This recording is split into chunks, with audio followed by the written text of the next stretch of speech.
Us on another episode of Breaking Reality. Tonight, our guest is May Gusman. Mary is a death doula, and we're going to be discussing the topic of death and dying tonight. First off, I want to say, Mary, it is an honor to have you as a guest tonight. I am so privileged to have you with us in having this discussion with you. Why don't you go ahead and tell us a little bit about you and the work that you do so people kind of know a little bit about that, and then we'll get into the conversation for tonight. Yeah, so thank you so much for having me, Joshua. I always love coming in your presence. You are just such a powerful being, and just to be invited on your program is just really special. So thank you. You're making me blush. For allowing this work to have a voice, which is so important. And this is how we create awareness, is by speaking about it. So what I do is I'm an end-of-life doula, and I can say right now, as far as end-of-life doula work, the work is so vast. Everyone has a special piece of them that they can offer to this work. Some people it's voice, and some people it's organizing paperwork, some people it's reading books. And so for me, what the end-of-life doula work looks like for myself is just engaging with them, helping them create a vigil, how they want to die, how they want their sacred space to look and feel, helping them create legacy projects. These projects help them create, and it can look a variety of ways, but it's about allowing them to see themselves in their life work through a creative project, and helping the family reprocess grief. How this lives through is sound healing, Reiki, guided meditation.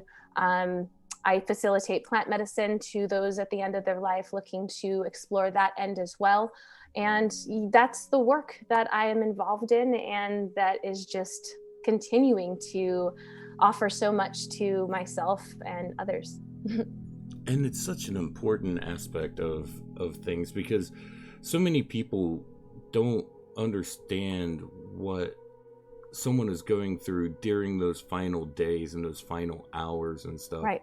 And being able to have someone that can come in and say, hey, let me help you create the atmosphere that you need to make this the most comfortable for you and your loved ones. Right. And that's really what you're doing with your work. And the whole idea of a death doula isn't a new concept. It's just something that's not known. Yes.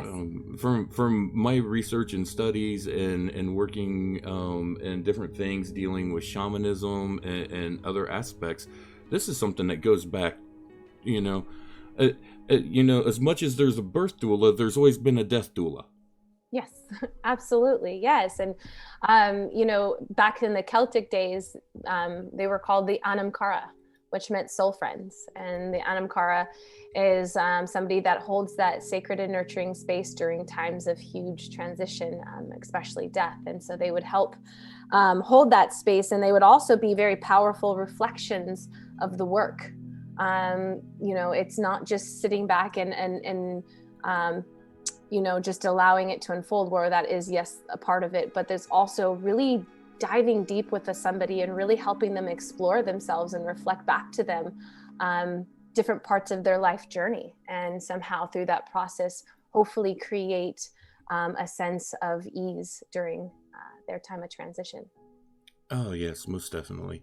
And like you said, it does take on many different aspects, because this is a field of work that I'm interested in. I've talked to you about that before. Yes. And so in doing so, I've done a lot of research about what an end-of-life doula does. And like you said, there's some that just deal more with, hey, you need someone to help set up final arrangements, make sure, all that paperwork and all that stuff that needs to be done is done.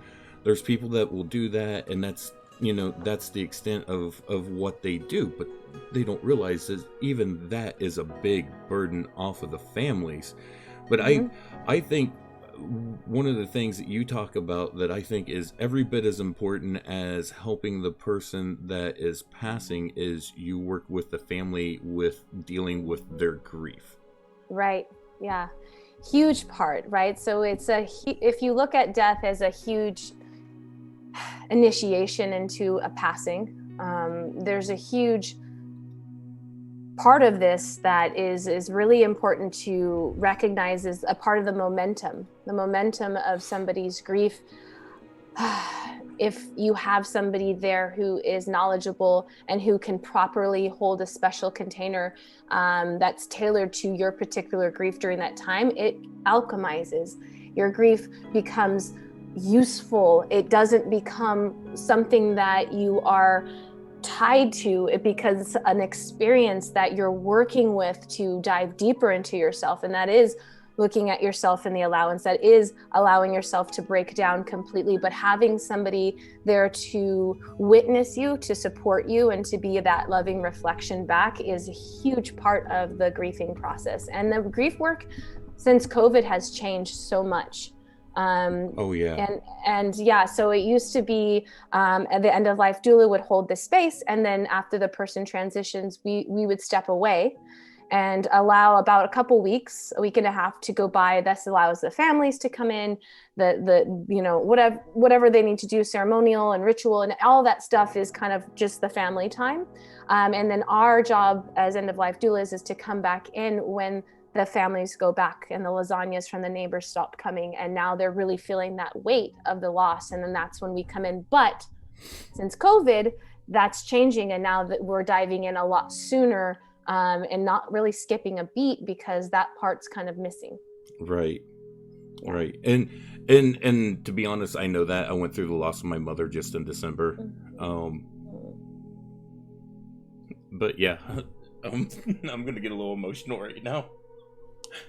Yeah, but this is the truth. This is the truth. Yeah, and it's one of those things that, you know, we was lucky enough in the area where we was at. We was able to have services. We was able to be there with her in her final hours. We was able to gather loved ones around. And we was able to have those times and those moments, you know, family gathered together around each other, and we did not have to do this in isolation, which so many people are having to deal with COVID. Yeah. And so having that death doula that can come in and, even if it's virtually, connect with people to help them through those moments is a very, very critical thing, especially in this time that we're dealing with COVID. Yeah, absolutely. And that's, you know, we pivot, we move with the work, and I don't want to skip over anything. I want to just send my love to you real quick, Josh. Oh, thank you. I know we've spoken about your mother privately before, and we've spoken about it, and I think it's hitting you in a different way today than when we initially spoke about it. And I just want to let you know that it's safe to feel all of that stuff. Well, it is. I've talked with you. I work with plant medicines. I actually did a plant medicine ceremony this weekend. And honestly, a big thing that came to me was about the way we work with grief and that we deal with it. And when it was specifically around the loss of loved ones. Mm-hmm. And so many times we hold this grief and it becomes a pain, it becomes a sorrow, it becomes a heartache, and it's a hurt that exists in us. And if you stop and you think about your loved one, they don't want you to feel that. The loved one that has passed, they would not want you to feel that. And what we need to do is learn how to take that energy of that emotion of the grief, of the sorrow, of the loss, and transmutate it into love. And that's really when you get into what, you know, a lot of us that work with different energies and stuff refer to as alchemy. Right. And it's the transmutation of that energy from one form into something else. And when we do that, we no longer feel that hurt or that pain. We feel, when we think back on that person, you know, we don't feel that emptiness. You feel, at least from my experiences, you feel a fullness because you feel that love. You feel that time that you had with them, and you can still feel their energy there with you. Absolutely. And I think that's probably a big part of what you help people work through when you talk about working with the families with grief and loss. Right. Absolutely. Yep. That's a big part of it. Grief integration, integrating into a new part of our journey, and knowing that, grief is just love with nowhere to go. Right. And when we can finally figure out different modalities to express that love, to express that aliveness in us that wants to reach for that person, but we can now direct it in new different ways, it does become easier to settle into this new path. And it's not that it takes it away. It just allows you to hold it in a way that it's not taking from you, or torturing, or Right. leaving you in an endless loop of suffering. That's not where we want to stay. Yes, there is suffering. Yes, there is pain. Yes, there are moments where you feel that emptiness, but those are the different ways that you are showing yourself, I really loved this person. I would really like to include this person into this experience. And then you figure out ways to do that. Right. Yeah. So in our society, death is such a taboo topic. It's one of those things that's going to affect every single one of us, no matter who you are. And it's going to affect, loved ones, everyone that you know. It's something that we just need to accept, but it's such a taboo topic. So my question for you is, how do you breach that with people when it comes to time to start having these discussions? Because it's got to be a hard initial contact with people when having this discussion about these things. It really depends on where somebody is currently holding death. I could talk to somebody and it's like, yeah, they're like us. We're on the same page and we get it. And then I can see it, bringing up, and I can see the person constrict and go into themselves, and I can see how that's making them uncomfortable. So I use different tools and different ways to be a reflection back, because these conversations are very necessary to happen. We need to have these conversations, but it's really about learning how death is our teacher in our healthy waking lives. I really want to take this all the way down to the beginning of our life and really make death a part of our everyday conversation. So when it becomes the death of a loved one, it's a very natural thing to step into. And America, you know the history of America in death?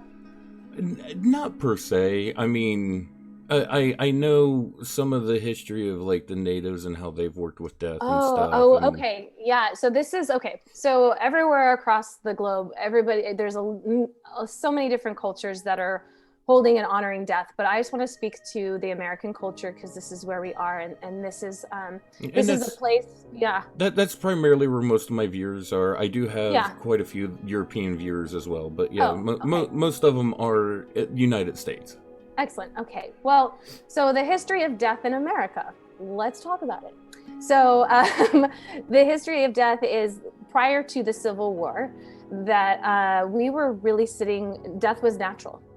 There was no, your grandpa died in the home, the neighbors died in the home, mom and dad died in the home, you took them outside, you buried him in the family plot on the property, there was no cemetery. Right. And you were a witness to life and death and the cycle coming through and ending constantly. This wasn't new. This was integrated into our experience. And then when the Civil War happened, thousands and thousands of soldiers were dying in the battlefield, and a couple things were happening. One, when they would put them on the trains to come back, it was a nightmare. The bodies were decomposing too quickly. The smell, it was a disaster in that way. And so they weren't able to bring these bodies back, but the people were going to Abraham Lincoln and saying, I want to bury my father, I want to bury my uncle. And so Abraham Lincoln pivoted and he hired doctors to come in and start embalming bodies. And from that place, from that decision, mortuaries, undertakers, funeral homes, the businesses were then beginning to start. And so we were a country that was in deep, deep grief. And so it made so much sense to hand this over to somebody else to hold for a moment.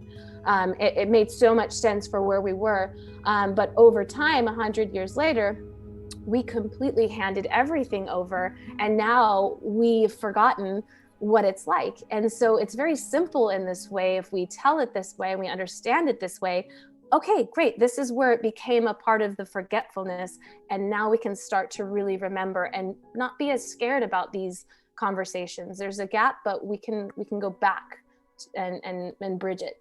Right. Yeah, and that aspect, like what you said, it gets turned over from, the moment that someone passes the coroner, or if they're in the hospital, it's either the coroner or the doctors come in, they take care of them, they're taken off, the body's, taken away, it's dealt with. The next time usually loved ones see it is either if they're doing a visitation or funeral services. And then we intern the body, or cremation happens, whatever the choices of the person are.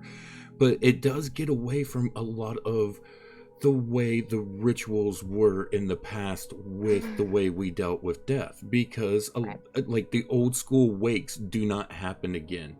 And the wakes were a very important part of the way families dealt with death.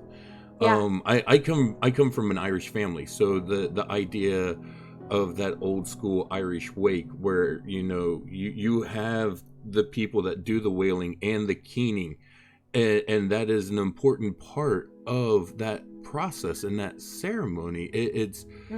And we've gotten away from that for the most part. I mean, there's a lot of beautiful deaths that are happening right now, and there's a lot of families that are really holding death in a totally different way, and I'm witnessing it. So I mean, I've had somebody transition in this beautiful home in the backyard in a spring summer day. The birds were singing. It was like the most beautiful way to transition.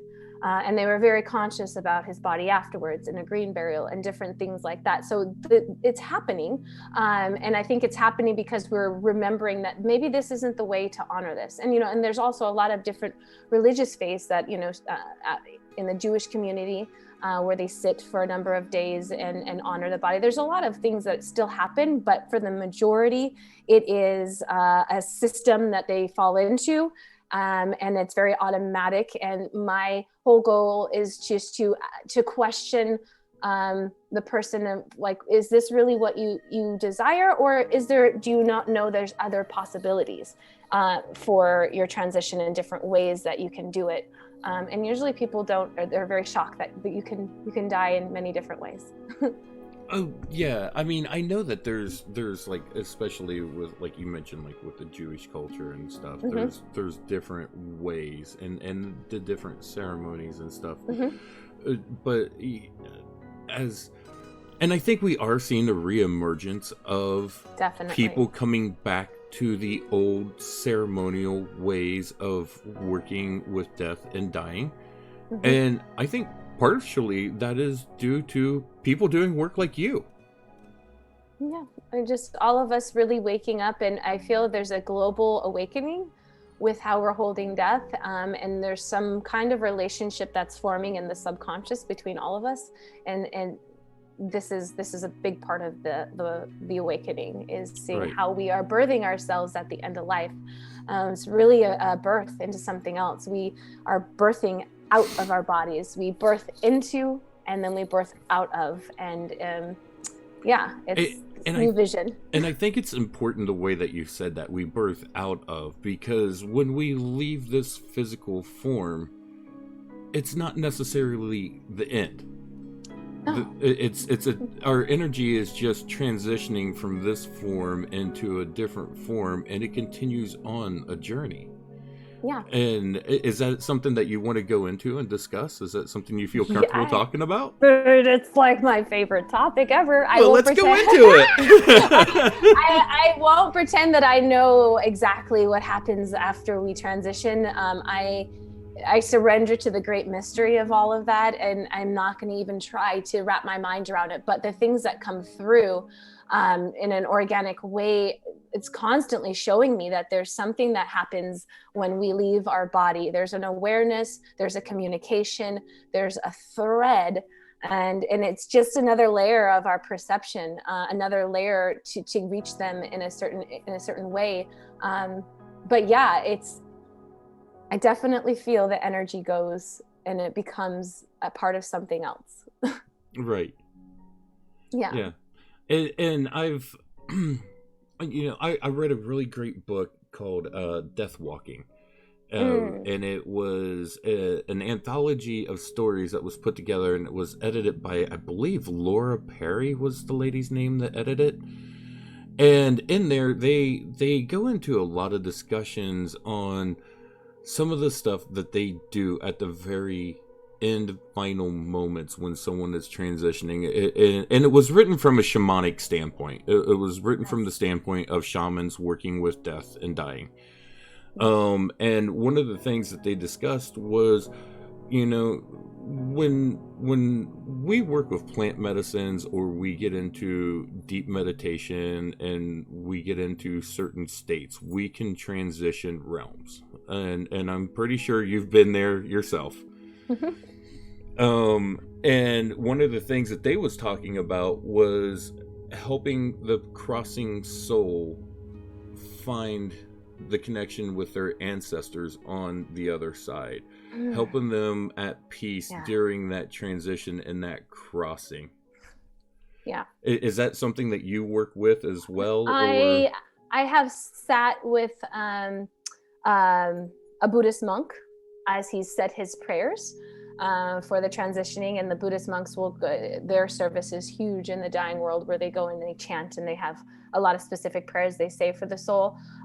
It's not something that I am actively in, but it is something that has actively found me. You want to hear the story? Absolutely, I want to hear this story. So it was, oh man, a year and a half, maybe 2 years ago. I do retreats in Tepoztlán, Mexico, and I was hosting a retreat. And this was specifically for plant medicine, not end of life care. And so the participants came in, we had our experiences, and the retreat was going along with schedule. And one day we were walking by the cemetery, and I've walked by this cemetery many times. But this time when I walked by, something was like, bing. I felt a knowingness in my body to explore. Mm-hmm. And so I was with the participants, and I said, hey, would you guys like to go walk around this graveyard and kind of just feel into this energy? And, as the beginning, we were doing breath work, and, then afterwards, everyone kind of dispersed. And I found myself kind of just feeling like a cord was guiding me a little bit. And I was just walking by certain graves, and I'm not expecting to find anything. I'm just listening to what my body is telling me to do and where to go. And I look up, and there's a little kid grave. And I know it's a little kid grave just by, the toys and the way it looks. I kneeled beside this grave, and I put my hands on the bricks that were outlining the grave. And immediately I was brought to the moment I was watching this child's mom laying these bricks, and just, I was feeling the heaviness of what that felt like. And I was being able to witness it. And it was very overwhelming, but there was this knowingness to stay, keep with this. Don't get scared and let go. So I continued to hold that. And all of a sudden, this little boy comes in, and he is so scared. And all he's saying is, I want my mommy. I want my mommy. I want my mommy. Okay. So I'm in this space now. I've never done this before. And here he is. And so I comforted him like I would comfort my own children. And it's like, it's okay. You're safe. You're held. I see you. And he was explaining how he just, he was showing me him holding his mother's legs, and he wouldn't let go. And how he was confused that he wasn't able to connect with her in this way. It was like this confusion happening. And so all these things were being shown to me, and I just got the feeling that I just need to become a battery. And that's all. And when I thought that thought, a very bright light came into this left-hand vision, and a voice in my awareness said, this is the part that you can't see.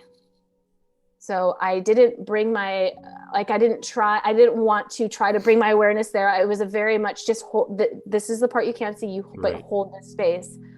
Immediately felt a lifting, felt a lightness, and I was kind of just buzzing with this energy. And I looked over when I'm coming out of this feeling and kind of just alchemizing this experience. And I looked over and one of the students is walking up, and I asked him, I said, I don't read Spanish. I'm learning, I'm trying. And I said, can you read what this says? Who was this in more detail? Because there's a lot of words. And the words equated to, my boy left my side at this date. And it was just so crazy to see that, because in reality, he was showing me that he hadn't. Right. He was showing me the exact opposite of what hers was saying. But of course, a mother would feel that physical distance. But that was one experience I had where I just aided whatever was there in a very neutral space without attaching to anything that was coming through. And I just felt like a battery, to be honest. And it was beautiful. I felt like a beautiful battery. And then I've had other clients, other people who have transitioned. A lot of my volunteer clients that I would volunteer for in hospice would end up coming into my space after they transition. And after that, I would just do the same thing. Right. So from that little boy's experience, I kind of just do this, and that's and it's when they come through. I'm not trying to do that at the bedside or trying to enforce that processing as someone's transitioning. I'm just, when it comes, I'm here to hold that space. Right, and I understand that. I've had somewhat of a similar experience while working with plant medicines, where I had contact made by a young child as well, and it was of a loved one of mine whose child had passed, and he was reaching out to let her know he was okay, and to give her that comfort. And the thing is, I ended up contacting her immediately after that ceremony, and she told me, she goes, I felt his presence. She goes, I knew he was here. And she goes, it was the most soothing, comforting feeling I have ever had. And it was one of those things that she lost him really early in life, at 3.5 months old. Yeah, I saw little tiny hands. Yeah. Really tiny. Yeah. And so she has always had a lot of trouble with that, and it's something that she's been always trying to work through, and that was a healing moment for her in that process. Is that something she's currently, obviously this is the life, and that's silly. There's a wonderful book by this woman. She's one of my friends. Her name is Jennifer Curry Prasad, and she wrote the book Dreamcatcher. And what she's really doing is, her son passed away when he was, I want to say 15 or 16, but in those teen years, very suddenly. And she writes about how she's continued to open up. In the moment of his death, she chose to crack open something within her, and she didn't choose to close. There was like a pivotal moment where she had the choice to close or the choice to crack open. She said she felt it, and she cracked open and just continued to have this relationship with him. And left that door completely open for him. That's actually how they have been, and he has continued to make contact with her off and on and stuff. And she still has some pains with the loss. Yeah, but she realizes that he is still there and every bit a part of her and the family as he ever was. What was that lady's name? I'd like to pick up that book for her, to be honest. Yeah, it's Jennifer Curry Prasad. It's on Amazon. Oh, she'd be so happy. I would just send this to her. Jennifer Curry Prasad, Amazon. It's called The Dreamcatcher. Okay, I got that written down. I will. And it's a blue book, and it has a dream catcher on the front. Okay, I will definitely check that out after the show and put that on my list to pick up. Yeah, beautiful. But there's okay, I've got a question from one of the viewers. It says, do certain types of people come through stronger? Certain types of people, I don't know how to What does that mean? I, Types of people. I'm not 100% sure, and That's throwing me off. there's a slight delay between our conversation and what the viewers see. So Okay, okay. So do I would say, I mean, just to answer it in the way I can, and before if they can respond to like what type, in the way I can answer this with what I know, sort of what the question is. I can say everybody comes through. There's no age, gender. Animal spirits come through, ancestors come through, like it all, once the door is open, it's open, and this is the door we all have access to, by the way. There's nothing that's particularly something about Mary that has I was born with some extra thing. It's just I've chosen to exercise this muscle of my intuition, right. And trust it. They said like certain personality types. Oh, no, I haven't. I mean, I haven't seen a difference in personality types. Oh, wait, can you re-read the question with that in mind, though? Hold on, I think I understand. So I guess the way to do it would be, do certain personality types come through stronger? Okay. I mean, when a person comes through, yeah, some people feel like they are like right here, or some people feel like they're a little bit more distant and shy. And I can probably equate that when it does come through. That's my way of indicating to whoever I'm reading for, oh, this person was really bold. Oh, this person was very, very shy. I can feel that timidness.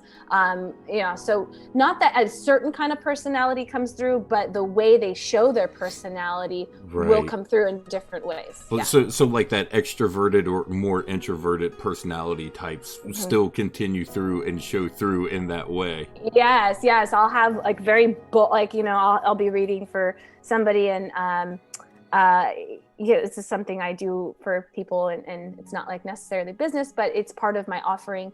And I'll be like, oh wow, your grandpa came through, and I feel his boldness, and he's showing me a cigar, and he's showing me his hands and his rings, and he's showing me his laugh. And he's showing me I'm getting like a very musty particular smell from him. And so I'm getting information fed to me, so I can build that connection, build that chord, build that level of, this is the person coming through, and we can both trust it. And then whatever unfolds from there, it does. Right. You're bringing back those memory triggers. You're being shown those memory triggers of what they would associate with that person. Yeah.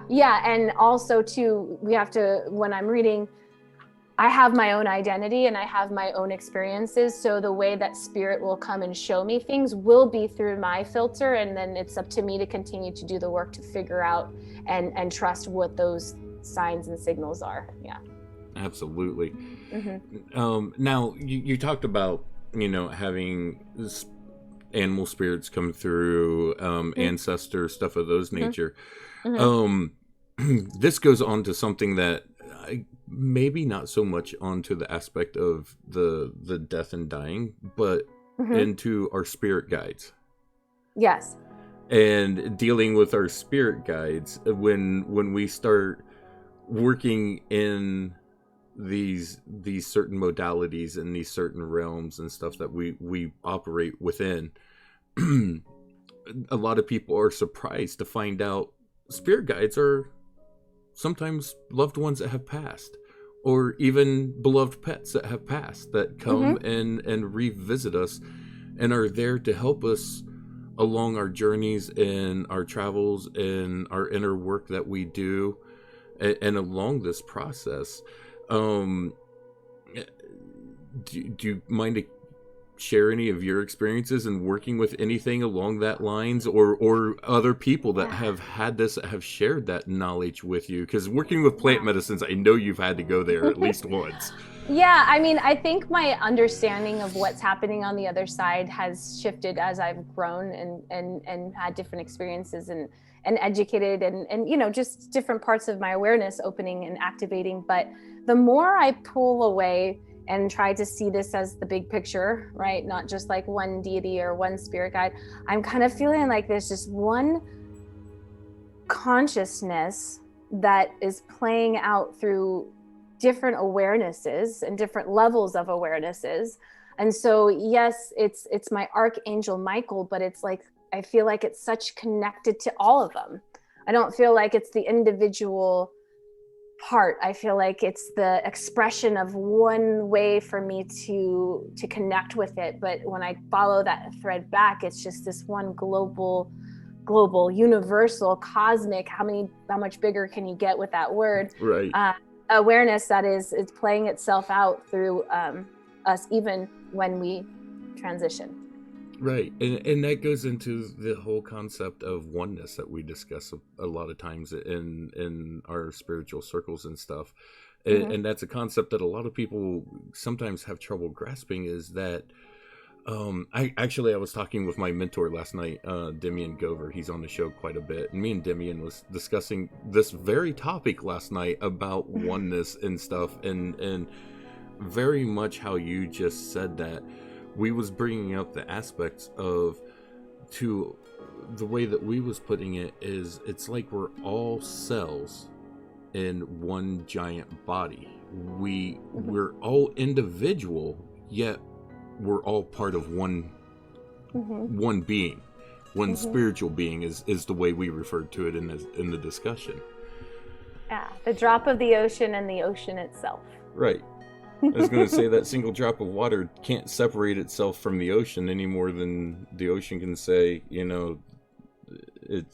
that drop of water is separate from it. It's all intertwined together. Yeah, and it's really what we're trying to get to, but also the struggle begins when we're trying to still have our individual identity, and have our own agendas and our own scarring and our own motivations and all of it. We're very personalized beings, but I think a big part of our human journey, as we get closer and closer and closer to end of life, wherever that is, closer in our journey, we start to remember that. And it's a very liberating journey to the remembrance of the oneness. It's a long one, but it's liberating at the same time.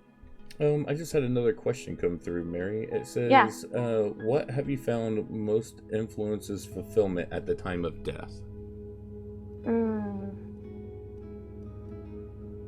Connection.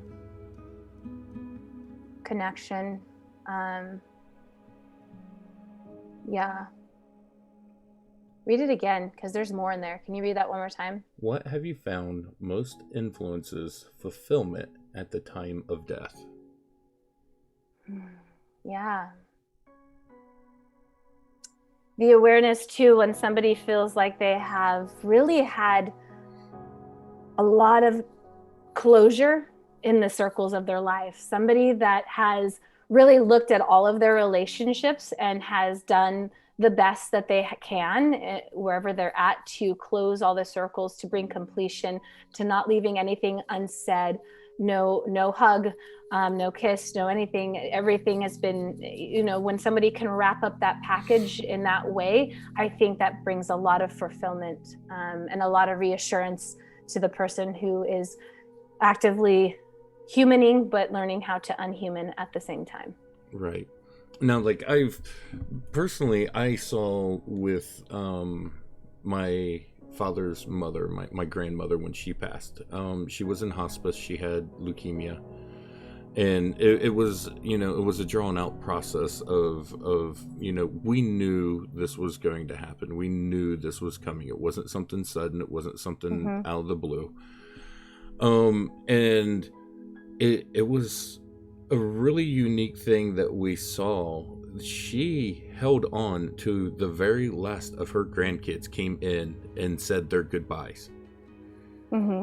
She waited, and then it was only a matter of a day or two after that she transitioned, she passed. And it was one of those things that even the family realized that when they looked back, that she was waiting for the last people to come through. And like you said, that's the closure of those circles. Yeah. And whatever that looks like for somebody, it might be just one letter that they need to write, or one thing they need to recognize, or a whole line of grandkids that I need to hug and kiss before. I think what brings most fulfillment, if anything, is that awareness that they've closed those circles and they feel ready. But are you ever really ready? Yes and no. Yeah. So this is a question for me.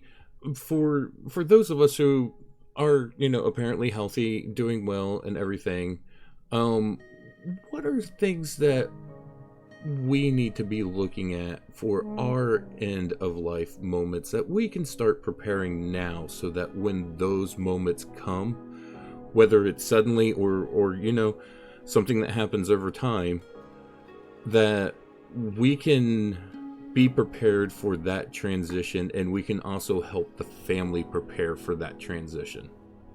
Learn to die before you die. Meaning, there's going to be, whoever's listening, all of us, all of humanity, we all have our journey. We all have different pain points along our journey. And so if we can go back to those pain points, if we haven't, and bring closure to those moments, bring healing to those moments, we're practicing little deaths. We're practicing how to let go. And so the more we can practice these little deaths, the more we can practice surrender. And the more we can practice surrender, the more that easily we don't become attached to the external world. We know that is a part of our play, our Maya, but we know that at some point we'll have to let go. And so being really aware of how cyclical we are, how when things come back around, we have a new opportunity to practice a little death, to practice another part of ourselves, letting go of parts of our story. That's excellent. I really like that answer, and it makes sense and stuff. And it's one of those things with my work in plant medicines. I've experienced death within those realms of working with it, and so I was going to say plant medicine is a good way to practice. Absolutely. If you don't, if you're honestly, I'd have to say, if someone is truly in fear of death and dying, if they are willing to get in and do some plant medicine work, it will really help that process. It will help heal some of those fears and worries and stuff that go along with that. Well, the footnote of that is the plant medicine is going to show you the pain points, and it's going to be whatever it's going to feel like, whether that's extremely triggering or an aha moment where you're taking it all in, or maybe something that you're rejecting in the plant medicine experience. I think the big part of the journey with plant medicine is going to always be in the integration. And so that's where you can take all of that you learned through your dying experience, if you had that in your plant medicine journey, and then integrate it into your life. And that's a huge part of that. Absolutely, and that's something you mentioned, integration, and that is one of the most important parts of plant medicine there is. You can go and you can sit with these medicines, and you can take them every day for a year, and if you don't do any integration work, none of what you have done is going to help you one bit. Nope. It might have its twitches and its its moments where it is effective, but if you're not actively working with integration and being in a setting, plant medicine is something that when we honor it in the same way that it's calling us to honor ourselves, there's a co-creation that starts to happen in a container that starts to form. And so then you can step into that and allow whatever to come through. But that last piece is the most important piece. It is the part that makes it all possible, right? It makes it possible to go into these experiences and then to learn about ourselves. And integration can take as long as it needs to. I'm still integrating Peru 2-3 years ago. So, and it's funny because some of my early plant medicine journeys, I'm still integrating some parts of them, but then I've had some other plant medicine experiences more recently where I'm like, okay, that clicked almost immediately. Like, it just clicked. I just shared your website into Thank the you. chat, the womb to tomb, Thank and you. and when this is up on YouTube, it will be in the description down below. So if anyone Awesome. wants to check that out, they most definitely can. Thank you. I would love to take this opportunity for you to tell us about your womb to tomb Oh, program. wow. Yay. Thank you. Yeah. So I started off, I'll start with the Anamkar Academy because this is where it kind of all sprouted from.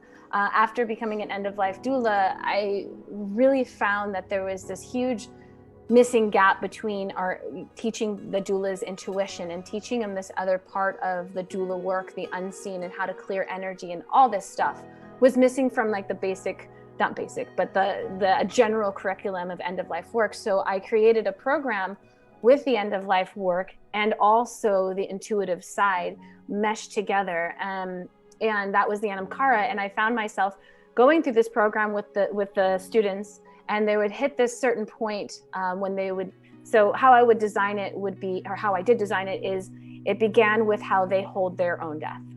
So it was like a lotus flower. It begins with you, how you hold space, and then it blossomed out into the work for others. And so when we would get to that part of them discovering what death was teaching them, I would watch this huge activation come on, this huge light come on, and it was so much energy in this space. But then the program goes on to teach the curriculum, and we move forward. And I always looked back at that. I'm like, what is that? What is there? What is happening with this? And so over COVID, I've had a lot of huge transitions, a lot of changes within my life, and I found myself in deep sadness and in a deep process of reflecting. And I found myself just continuing to open in it, and all these moving parts of myself. And as I was going through this, I would have these things come through, these techniques, this different awarenesses, and I would go do them for myself. And then I'd be like, okay, make a note. That was cool. I don't know why I'm writing notes, but I'm going to keep making notes. Long story short, I finally got to this place where I was like, oh my gosh, this is a program. This is a program that's been living through. And it took a while to like focus it and really get what it was trying to show me. But womb to tomb is a huge life integration process. So we use gene keys, and Ayurvedic nutrition. So we go through the womb of what we are before we were a body. So no/body. Right. How we came into this world, and we're really dealing with like the womb space, the clearing space, and there's a lot of beautiful techniques that we're practicing in there that I haven't seen anywhere else, but we're doing them, and we're really leaning into this new way of healing our womb space. And then we enter into our body, and in the body module, we're learning how our body is technology, learning how to tap into different spaces within us. But that's when the gene keys, they go and get their gene keys consultation by an amazing woman named Emily, and then Hari, who is the Ayurvedic practitioner. So gene keys is a very it's kind of like human design, but with a twist. And you really dive a lot deeper into the map of who you are based off of your birth. And what I love about gene keys is it takes your shadow and it's showing you how to alchemize it into your gift. And that's what I love about it. And then in Ayurvedic, what are we as the human structure? Are you more fire? What's your dosha? And so just learning these things about the mapping of our body. And then we go into death, and in the death, obviously we're teaching about death and the dying process. The students get access to the Anamkara and how to actually doula themselves and others. And then we go into rebirth. And the rebirthing module is integration, all integration techniques, ways to harness this in different ways that our ego plays a huge role in integration. Our ego is so kind in so many ways, and we've fought so hard to push it away, and it's constantly showing us, no, I'm trying to like keep you safe, and I'm trying to show you. And it's this conversation and understanding that once you have this back and forth, well, then you can integrate. And this is kind of like a rinse and repeat program. This is something where they learn these techniques and then they can continually use them throughout their life. And womb to tomb is a huge passion of mine. And currently I have 21 participants. I'm running 2 different pods, and it's beautiful. Nice. Now, I know that you've just recently closed down the like enrollment for this time frame, right? For Womb to Tomb? Yes. Yeah, we're opening back up in 3.5 weeks. Okay. So I only hold that's the information I wanted to know. Can you actually give a date for that so people can know? Because people are going to watch this at different points in time. That way they know when you're opening up this enrollment. So if it's something that they're interested in, they can get a hold of you. March 22nd, the first day of spring. I knew it was the first day of spring, but I couldn't remember the actual. March 22. I just got goosebumps when you said that. So it's a solid day. I'm going to take that as confirmation. Yeah, I just got all kinds of tingly when you said that. Oh, cool. But you said something there that I think is really important, and in a lot of circles where you deal with plant medicines, you hear people talk about the term ego death. Mm-hmm. And you was talking about the ego in a positive way.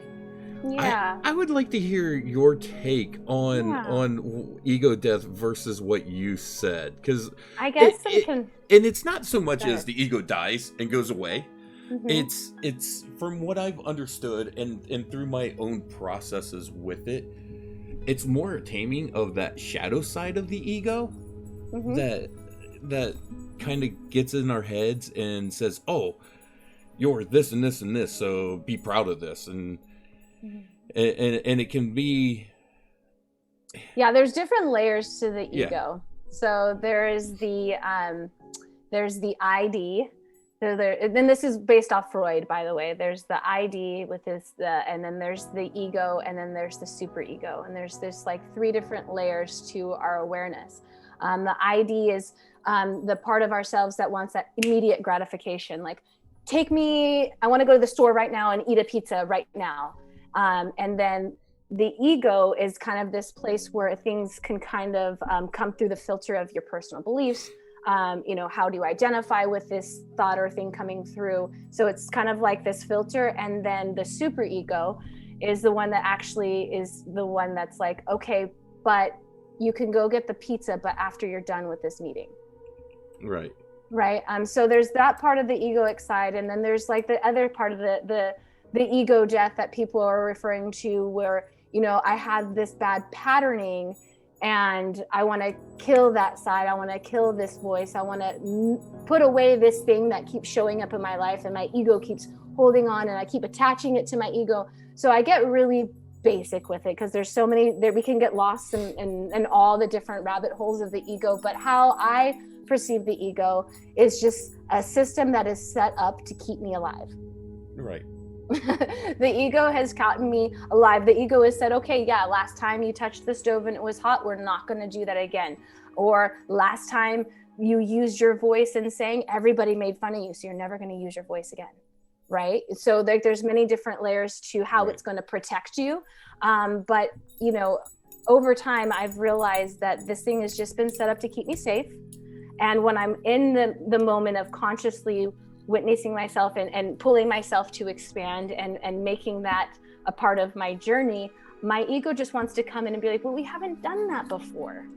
Or last time you did that, it wasn't good. Can you come back, and I'm going to keep you safe, so you stay here. And that's a great conversation then to have with the ego, and to figure out, okay, where am I speaking from? Am I speaking from the wounded 10-year-old that couldn't use her voice in the chorus, and that's where this is coming from? I can go back now and have a conversation with that.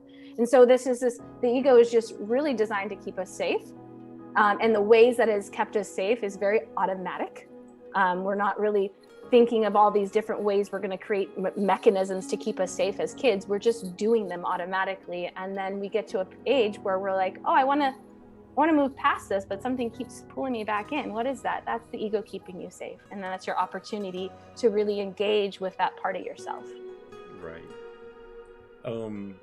So we're right about at the 1 hour mark right now, and I've told people if they want to ask any questions. I usually try to hold it towards the end of the show. Yeah. But we had some good points there. Yeah. Is there any points that you want to make sure that you bring up? Because I know we only got about another half hour before Yeah. you have to go. Yeah. I mean, it's all kind of just relating to where we are right now. We've been in this really dark place over the last year, and whether, there's been great points about it too. I'm not trying to paint the doom, but we've been in a different place, and we're now coming out of this cave. And we're all kind of witnessing different rebirths within ourselves. And I guess I would just like everyone to know that however that's presenting itself, however that is, just be gentle with yourself. Be Absolutely. gentle. It's Absolutely. hard to be gentle with yourselves, and we are our own worst critic, and I'm number one at that table with myself. And so just be gentle with yourself, be kind to yourself, and however that looks, fake it till you make it. Yeah, I mean, and I know a lot of people have spoke to me about this. Last year has been one that has really been hard on them mental health wise, because of the isolation, because of not being able to get out there and necessarily engage in things that we used as coping mechanisms. And we've been forced to look at things in a different way. And honestly, I think part of it is we've been forced to look at ourselves a lot harder than what we have before, because we were able to distract ourselves from doing that in so many different ways. And when you sit alone and you're in that quiet space, Mm-hmm. it's hard to not be forced to look at yourself in a different way. Yeah, I mean, mental illness and mental hardships, it's all really at the surface right now, and it's very present within even my very close family members at this moment. And it's a lot. It's a lot, and it's just taking a moment and really figuring out, what do I need today? What do I need today? I need to rest. Great. Make a space for yourself and a container for yourself where you can find the appropriate amount of rest that you need. Or I need to hike. I need to write. I think really what COVID has brought on to people is this enormous amount of creativity. Oh my God, yes. I have seen some of the most beautiful creative aspects of people starting to come out. And some people even finding parts of themselves that they didn't even realize they had. Yeah. People who have picked up a musical instrument because now they finally have the time to learn, and they find out they're talented or gifted with it. They picked up a pen or a pencil and started to write or draw. They've started to paint. They started to do different things, and they're finding these hidden talents of themselves, which in part allows them to live their life more fully. Yes, and this is the full circle. So, and that's how we fully integrate COVID, if you really want to think about it, is we take the experience and all of the things that had to put us to go inside of ourselves and really sit with all of this, can I say shit? Oh yeah, absolutely. This is an 18 plus. This is an 18 plus channel. Yeah. You can say whatever you want. Sit with all of our shit and then really just be with ourselves and figure out, okay, I have all this, where can I direct this to? Where can I put this energy now that I can't go to the bar, or I can't go to a festival, or I can't go to a yoga retreat, or a breathwork class, or wherever it is that we wanted to go and find our getaway. What can I do now? And it's given us so much creativity, so that really taking COVID and creating something from it, I think that's how we move with it. Yeah, well, actually, one of the viewers says there's about to be a renaissance, which it makes sense. It is a time of especially with everything we're going into, and I imagine you're probably very well aware of this. We just entered into what's known as the age of Aquarius. Yes. Which is a very feminine energy age, and a lot of the creativity comes from those feminine energies. Yes, and that's why it is important to clear out our womb space, man, or women, men have a center of creativity within them as well. And to clear out that space so we can be creative, we can be in that creation without all the other things in our womb space holding us in a different spot. And I think it's important that you said that, because, you know, so many people think, like you was talking about clearing out that womb space, clearing out that, you know, healing that womb space. And you know, that the program that you offer is not just for women, it's for men as well. Absolutely. I have men in the program. Yeah, we've discussed that. Yeah. And it's a matter of, so many people forget that we contain both masculine and feminine energies. All of us do, and we've got to work with these. We've got to heal these energies, and now is the time to be doing so. Yeah, and we've gotten to this place now, like, recognizing the masculine, recognizing the feminine, seeing where one side is kind of working harder, when one side needs to be nurtured more, or balanced more. It's a constant pendulum swinging. But when we become aware of the masculine, feminine side, and we're doing active work to bring them into balance, man, we just operate in a wholer way, in a more truthful way, in a more vulnerable way, with ourselves and others. Because to deny that the duality within us denies the duality in the world, and that's a lie. The world is 100% dualistic. Oh yes. And we are in that as well. So the masculine and feminine energies, they're dualistic energies within us. This is where we start. Right. And I think one of the greatest representations of that is the yin yang. Yeah. It shows it in such a perfect manner, how they flow together. And when you have them in that perfect balance, there's a harmony with it. Yes. Yeah. And it's a time for people to realize this, and to step up, and like you said, that creative energy coming out of people and stuff. My mod, Puck, who mods for me, Puck just said they started learning to play the ocarina during COVID and stuff, and that's one of their things. So Yay! Play the song Macarena? No, ocarina. An ocarina. As I said Macarena, I was like, okay, fine. Yeah. I'm all he's dancing the Macarena. Like, cool, bring it back. Hey, I mean, there's nothing wrong with doing a little dancing either. No, yeah, ecstatic dance and movement is a huge part of the trust that we build with our body. Absolutely. And it's one of those things that I think you've touched on a lot of really great points. I just want to stress, and I'm going to go ahead and put this back into the chat again, just the womb to tomb, the link for that, because if anyone wants to get in touch with you and start this work, that is the way to get in touch with you, to start getting involved in these programs and get into this work. And I think it's very important work that you're doing, and I want to thank you for doing this work, for putting yourself out there, because this isn't necessarily an easy thing to do, and you're putting a lot of time and effort and energy into it, and even just taking out the time of your day, because you're so busy. you do all this on top of dealing with your family and everything, and so I want to thank you for just even taking the time to be here on the show with us tonight, to share your knowledge, to share your wisdom, and to show us what it is that you're working with, and to help us get a better understanding of these things that we need to grasp. Like we said, death and dying is something that touches all of us. There is not one single person on this planet that's going to escape that.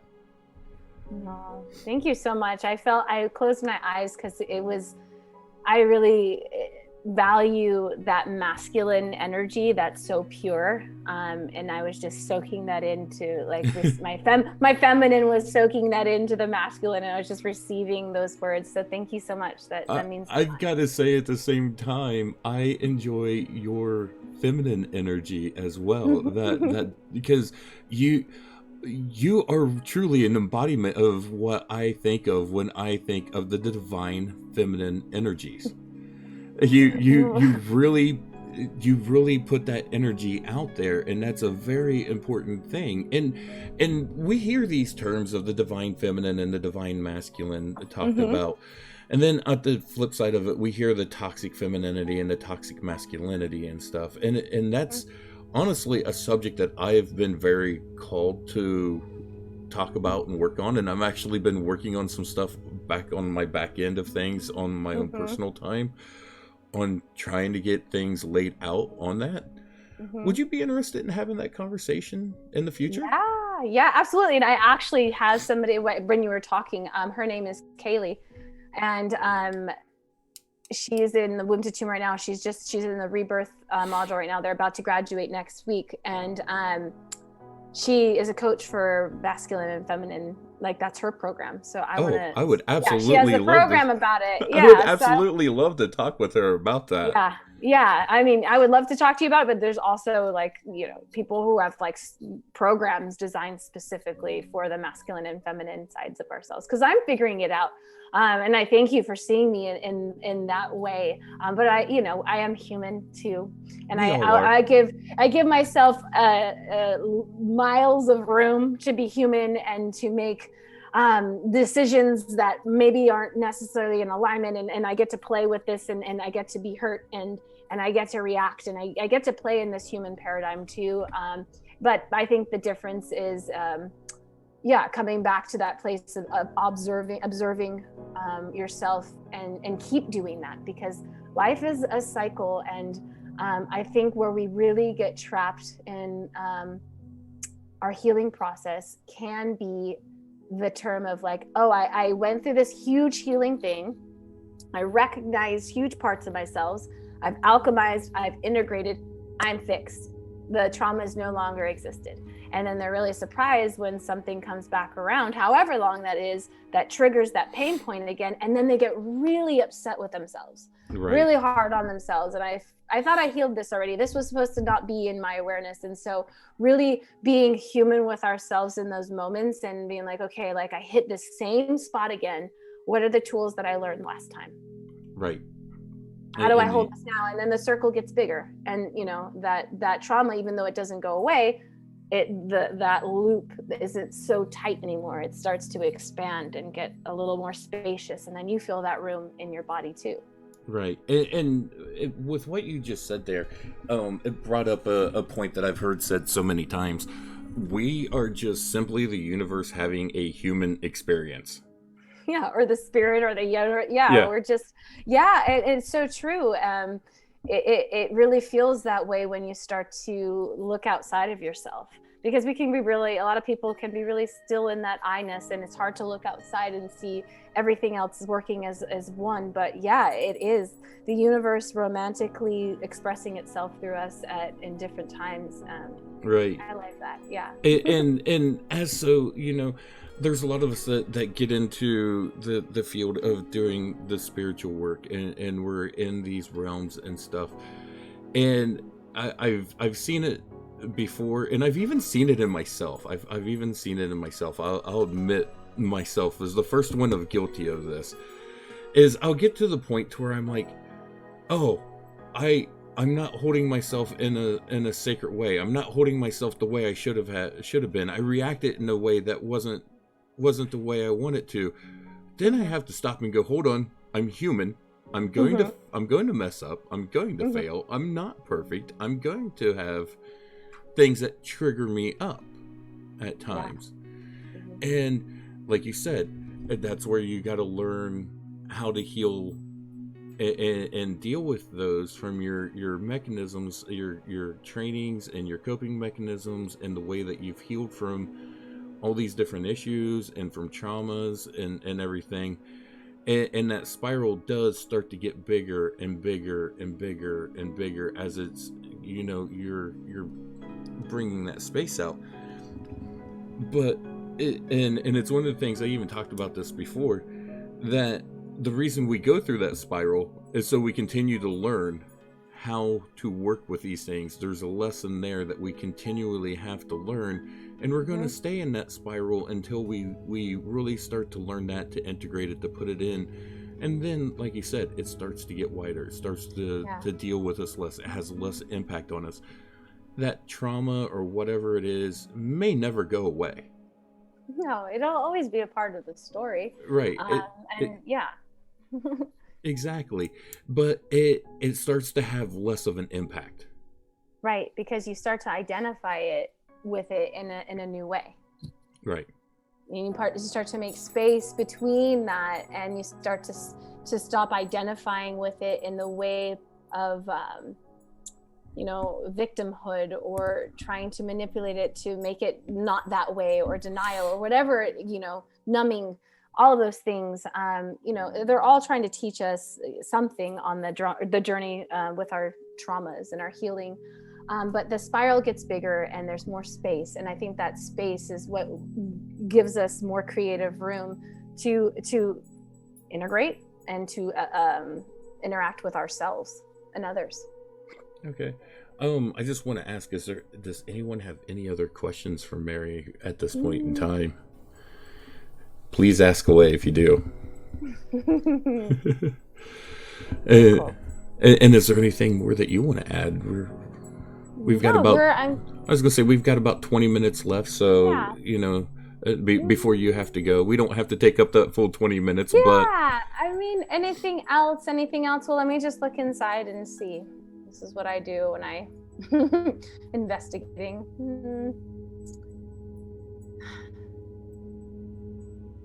I'm just getting emptiness. Yeah. So I don't know if there's anything else at the top of my awareness that wants to come through or be said, but there is just a huge emphasis to be gentle with ourselves. I have a huge event coming up here in March 21st in Los Angeles at the beautiful warehouse downtown LA, where we'll be having a sound healing, cacao, breath work, but different.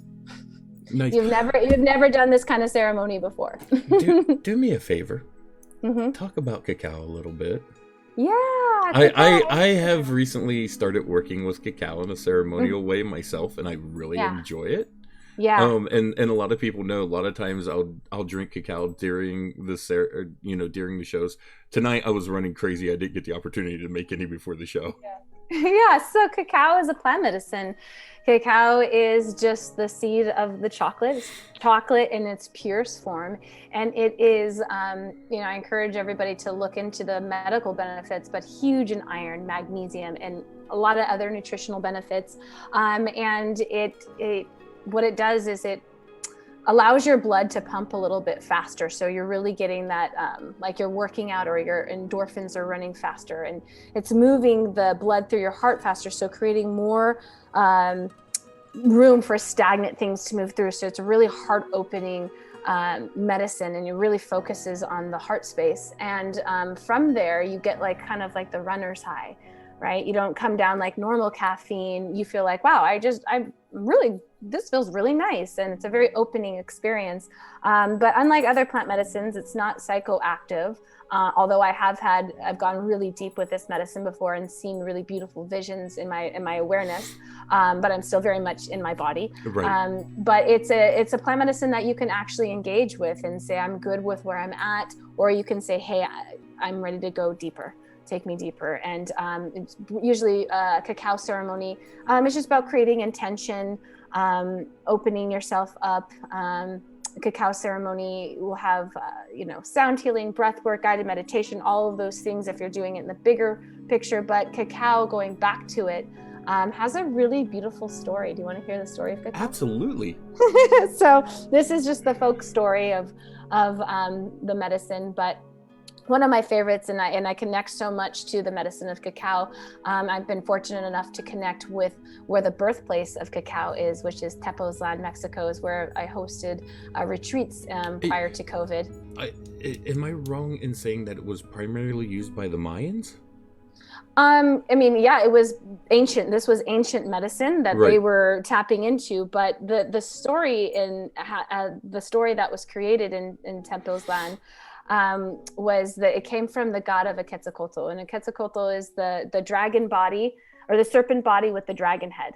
And Right. he serves as the bridge between the heavens and the earth. And the story goes that he was witnessing the people of earth, and he fell in love with them.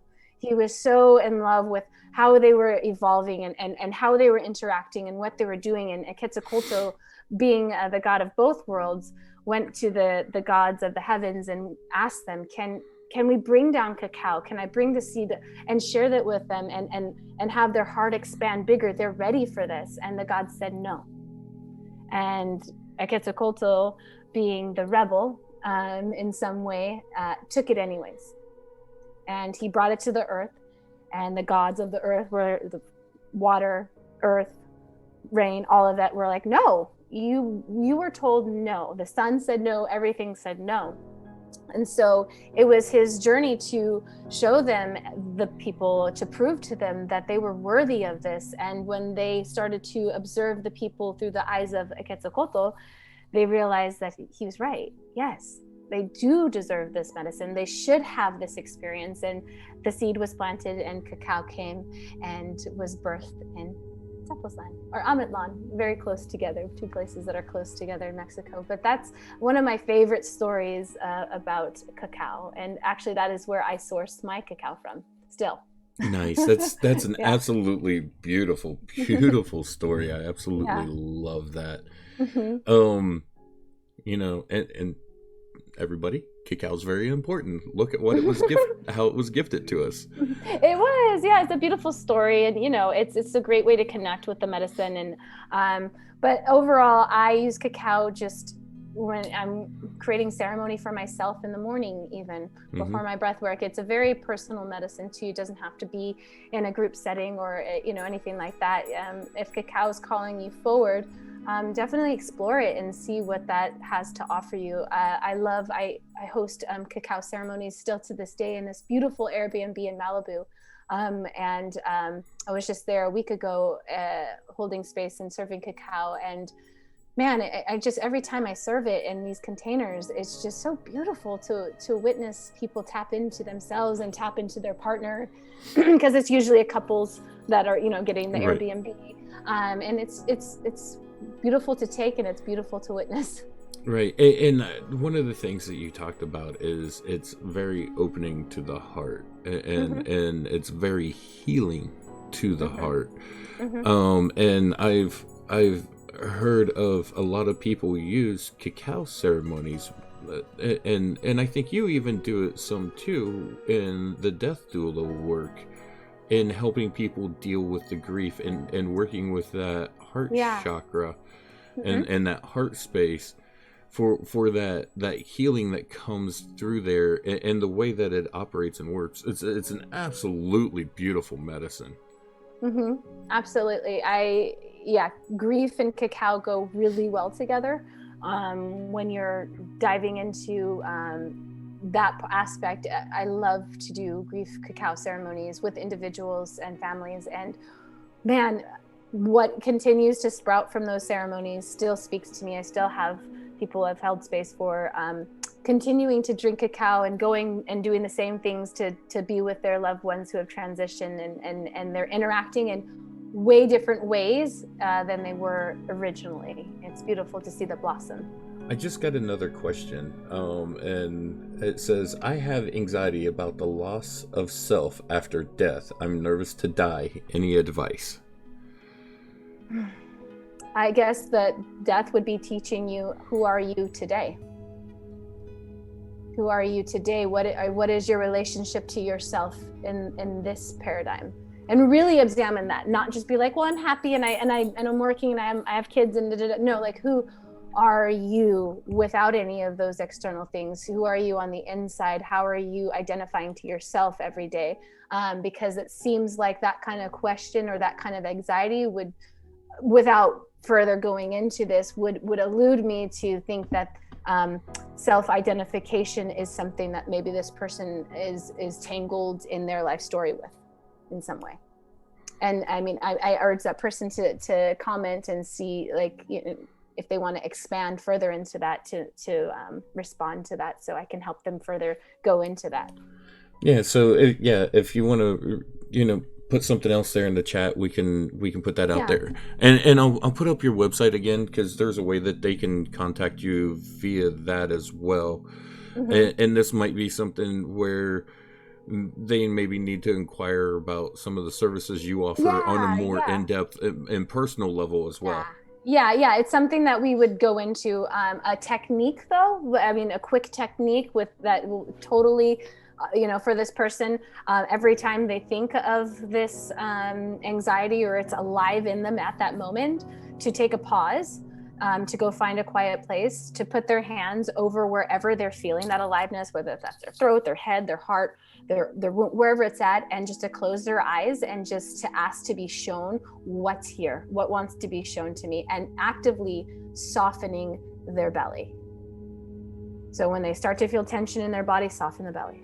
When you start to feel it, soften your belly, because the information wants to come through, but the tension in our body sometimes doesn't allow it. So really actively softening your body and placing your hands over those spaces and investigating is a great technique to start to look at that. And that's where breath work comes in, with the softening of the belly and the releasing of the tension and stuff in the body. And so many people, I don't think understand the true importance of breath work in our everyday lives, and especially in dealing with anxieties that come up with things. Yeah, the breath is a huge tool. It's the simplest thing.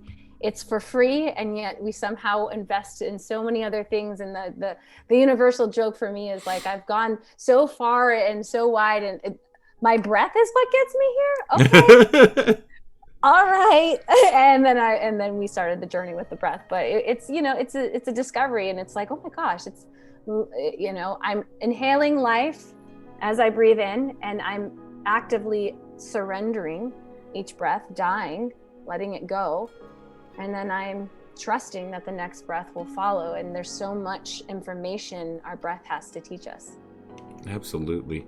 And I do want to go back and make one comment on the cacao. Yeah.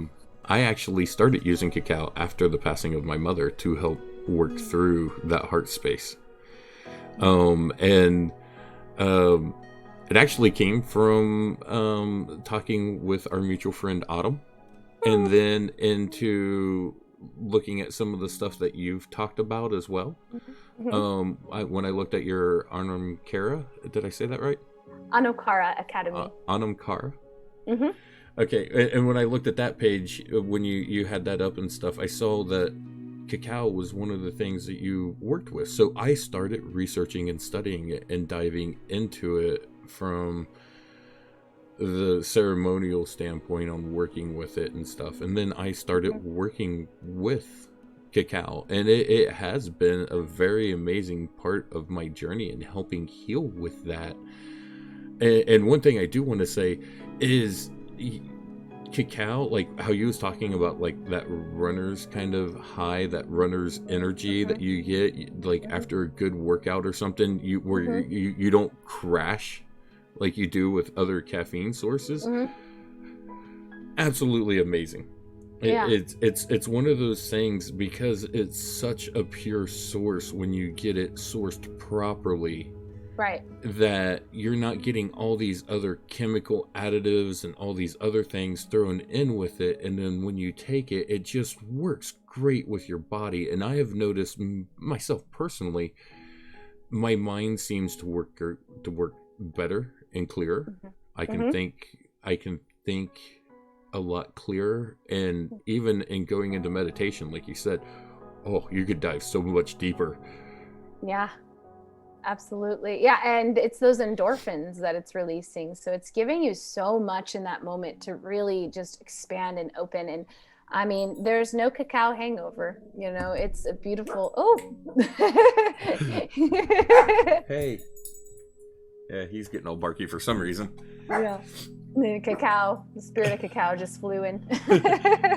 He's like, I can't have that. I want some, but I can't have it.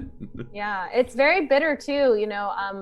If you're getting cacao and it tastes sweet, probably not getting it. Sorry, because cacao has a very bitter taste to it, and I think that bitterness is really special.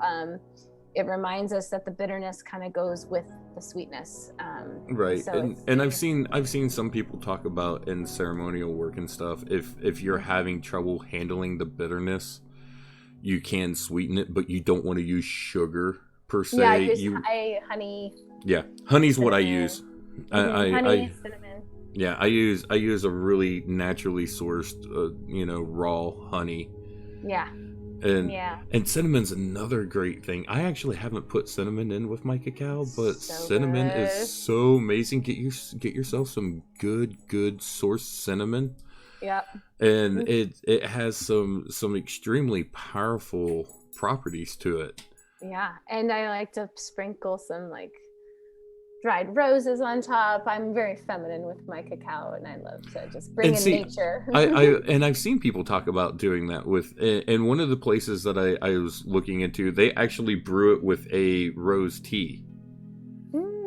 They do a rose tea, and then they add the cacao in with the rose tea. Wow. And so that's something I've actually wanted to try, and I just haven't, because I want to find this rose tea that they talked about. Yeah, will you send that to me when you go there? I want to try that. Yeah, I've got it saved in my favorites. I'll dig it up. I'll find out that source, and I'll send that over to you for sure. Nice. Yeah. If anyone else, we've just got about 5 minutes left, so if anyone has any questions, please ask now. And we're getting ready to wrap up the show. Mary, if you can hold on to the line just a few moments after we end. Yeah. Yeah, of course. Yeah. But I once again, I want to thank you so much from the bottom of my heart. This has been such a great discussion. I want to thank you for being here. I want to thank you for coming and sharing your knowledge and your heart with us, and helping people through some of these difficult questions. And like I said, I will make sure that there are ways for people to contact you through the Womb to Tomb website. Yeah. Listed not only in the chat here, but it will also be in the my mod just posted it up again for me. Thank you, Puck. But it will also be down in the description when the YouTube video comes up. So it's one of those things that if you do have more questions for Mary, or you want to get with her and work with her through the Womb to Tomb program, or in any of the other services that she offers and stuff, please by all means reach out and contact her. You know, this is someone that I can say I have 100% confidence in working with, because I myself have the same desire to work with her on these things. Yeah, I'm excited for when you come through the program. We're talking about it, and we'll get there, and I'm excited. It's just a matter of the right timing, and when that timing is right and everything comes together, I will definitely be there with the program, and I'm excited for it. I've got a lot of things on my plate right now I've got to get worked through and cleared out first, and then I know. But when it's time, I'm excited to share that space, and it doesn't matter when. I'm excited. I know it'll happen when it happens. And me too. Fun. I'm excited for your pod too, because I think our whatever group you ever end up in will be really benefit from your energy. And I know I'll benefit from theirs. And that's, I think that's also a big part of it, is it's the timing needs to come when that right group is going to come together, that I'm meant to be part of, and we're all meant to be there together. Yes, it really is. There's no questioning that every single group, everybody is supporting each other, reflecting exactly what the other person. It's just, can life be this perfectly timed without us knowing it? Yes. Absolutely. I believe it's a point in time that if the way that you work with these pods and stuff, people, someone just said what a beautiful spirit she has. I know, I was talking about it earlier. She's got such great energy.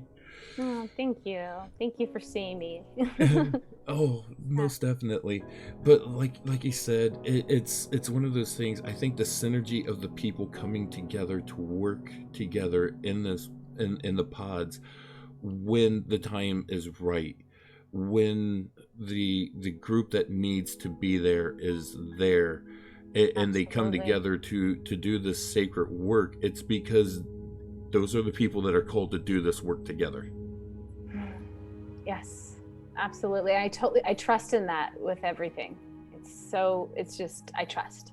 Absolutely. And that trust hasn't failed me when it comes to these pods. I just sit back and I'm like, wow, everybody is so connected and so like in this place of just ready to heal and ready to share and ready to be vulnerable. And it's beautiful to sit in the kind of the driver's seat and look back and be like, oh, you guys are great. Perfectly matched. and once again, I just want to go ahead before we wrap up the show. I want to say that if you want to take part of the Womb to Tomb program, you're opening up enrollment on March 22nd. Yeah, March 22nd. That's when we begin. And it's great to sign up a little bit before because you get these beautiful welcome packages in the mail that coincide with the work and are also just beautiful gifts too on the other hand. So it's a whole package that they get. It's nice to get that before it starts. Absolutely. So I want to thank you again for being here. I want to thank everyone else that has showed up, that has participated, who's asked questions, that's been part of this discussion.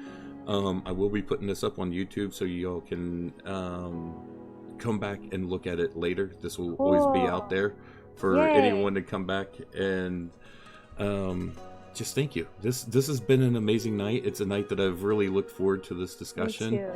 And honestly, I hope this is one of many that we end up having throughout the future. I think there's going to be several other topics that we'll end up touching on in the future. Yeah, absolutely. I'd love to come back and continue to just have these conversations with you. It's so much fun. Anytime you want to come back, you're welcome. Anytime you want to be on the show, you are welcome. You let me know when you are free and we will make it happen. Aw, thank you. Fun. All right. I'm going to go ahead and wrap things up. I want to say thank you to everyone who came out tonight. Thank you for all the questions. Puck, thank you for being there to mod for me tonight. Thanks, Puck. And yeah. Someone said thank you, Skyflower. They go by Scraps Slaps. So it's someone who knows you. Thank you. Very, very special person. Thank you. Nice. All right. Thank you to everyone for coming out. Thank you so much. And we will see you later. Thank you.